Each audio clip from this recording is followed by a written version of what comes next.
जी हाँ, नमस्कार।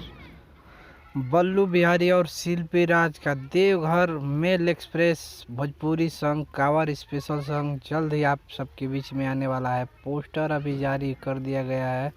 शिल्पी राज और बल्लू बिहारी काफ़ी शानदार गाना है। बोलबम को काफ़ी दर्शकों में क्या है ये बता दूँ, इसका अभी वीडियो बन रहा है और काफ़ी शानदार गाना है। इनको जाकर देखिए।